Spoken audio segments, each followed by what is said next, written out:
Je pense qu'une start-up qui a du succès, c'est une start-up qui est capable d'avoir un impact positif sur un maximum de gens. Je suis arrivé à Shanghai pour la première fois en février 2011 et j'ai eu de la chance parce que j'ai commencé la boxe à cette époque-là.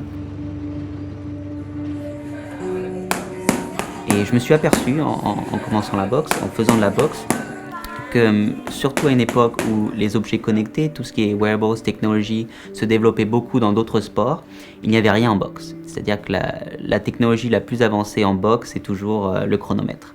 Et donc je me suis dit, pourquoi ne pas utiliser un objet technologique, amener ça dans la boxe pour pouvoir traquer peut-être son progrès, sa performance, etc., son entraînement en boxe. Nice. Et donc c'était un peu le début, la première idée, qui a ensuite bien sûr beaucoup évolué. Donc j'ai commencé milieu de l'année 2015. Première, je pense, difficulté majeure que j'ai rencontrée, c'était dans la levée d'investissement. C'est-à-dire que ça a pris plus de temps que prévu.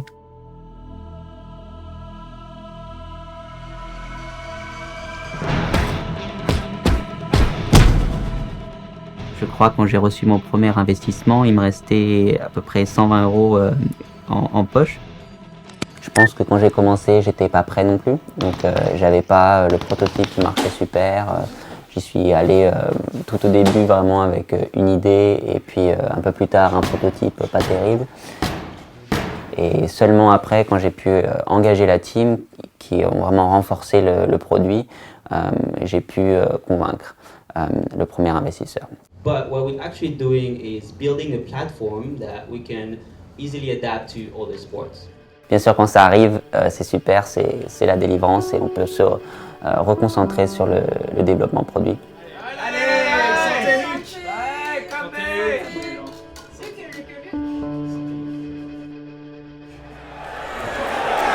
Donc recrutement, déjà dès 2015, je me suis associé avec Michel, qui est une septuple championne du monde de boxe et de kickboxing. I mean, there'll be different classes. Yeah, but we need to okay, do but one you that need a appeals to one-on-one both. foundation class. Et puis après, j'ai eu beaucoup de chance.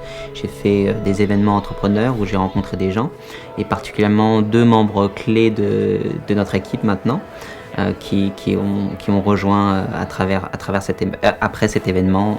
Ils ont trouvé que le projet était intéressant et ils ont décidé de rejoindre.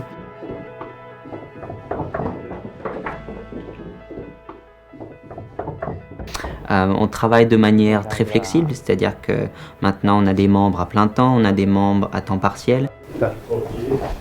Look, if I do this, it's not a punch, right? Et donc on n'est pas tous au même endroit, on se rejoint quand il faut et on fait des meetings quand il faut en fait. Donc chacun est assez libre de ce côté-là. 1, 2, 1, bringing back to your chin, 2. Yeah, good. That's a 1, 2. Donc on est dans une étape très intéressante, très excitante, où on s'apprête à dévoiler notre produit au monde. Donc dans le futur, nous comptons être dans des dizaines de milliers de gyms et que les gens nous connaissent et nous identifient avec une expérience qui est fun, qui est vraiment engageante.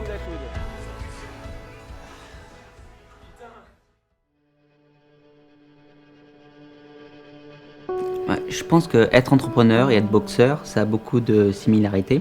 Et puis, il ne faut pas tout donner dans le premier round. C'est-à-dire que si on a envie d'être là pour la durée du combat, eh ben, il faut réussir à être constant pendant la durée du combat et ne pas tout donner dans le premier round.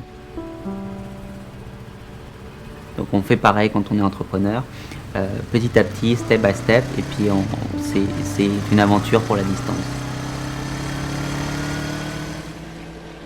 Et puis finalement, il faut aimer ce qu'on fait, puisque la boxe, c'est jamais ennuyant, et pareil, être entrepreneur, c'est jamais ennuyant. Il y a toujours des nouvelles choses à apprendre, toujours des nouvelles choses à découvrir, et puis c'est comme ça qu'on fait. Je m'appelle Luc, je suis français, je suis le fondateur d'une compagnie en smart wearables et fitness. Je start up mon rêve.